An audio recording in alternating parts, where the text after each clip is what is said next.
kakak ini, dia pun ada masalah buah pinggang. Okey? Dia Tapi buah pinggang sekarang dah okey dah boleh jalan. Dia tak boleh jalan. kalau dia boleh jalan. Oh, dia duduk saja. Nak kata duduk saja tidak ikut dia jalan sikit-sikit. Macam tu saja. Sekarang dah kurus, dah okey dah sikit. Dah boleh jalan dah.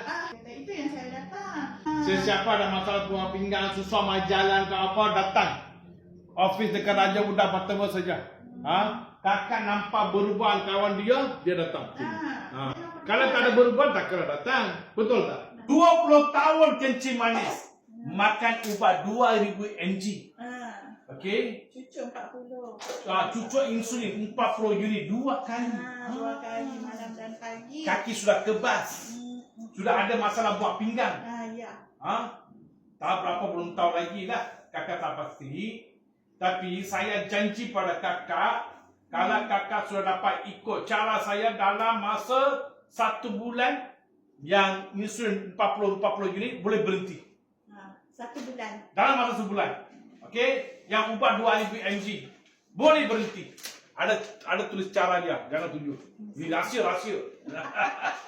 Kalau nak tahu datang sini.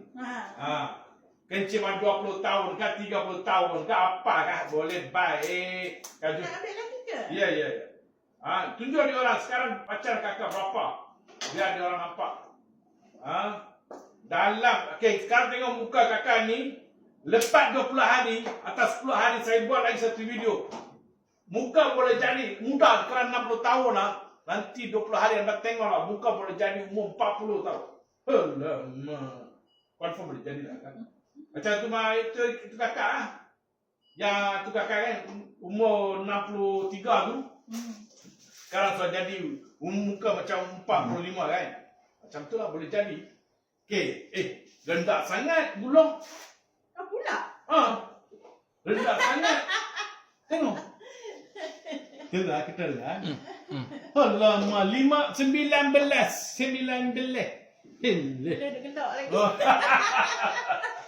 Kaki sudah kebas Okey, macam tangan sudah kebas, badan tak lara, letih, penat. Okey. Jangan risau. Dalam sebulan, bulan depan 1 hari bulan ada cekak kan? Ya. Kakak pergi 1 bulan 9. Okey, kakak pergi, doktor mesti akan tanya, kakak buat apa, macam mana semua sudah berubah. Dia mesti akan tanya. Kalau tak tanya saya soalan. Saya jawab. Mesti akan apa berubah. Tapi paling penting, pukul 9, 10 tidur. Jangan tidur lambat. Kedua, sesiapa ada masalah kencing manis, 10 tahun, 20 tahun, makan ubat apa. Cucu insulin tak apa, tak ada masalah. Tapi, kalau anda ingin nak bebas daripada ini semua, jom. Tanya saya ajar cara anda boleh bebas. Okey? Yang kaki kebas-kebas, semua boleh baiklah. Boleh bebas daripada masalah kencing manis. Kalau tak jadi tanya saya soalan, saya sanggup jawablah kawan. Anda boleh hidup sehat. Selepas makan, Agil Food. Halal semua sudah ada, mesti sudah ada. Tengok. Okey? Itu saja. Jom. Thank you.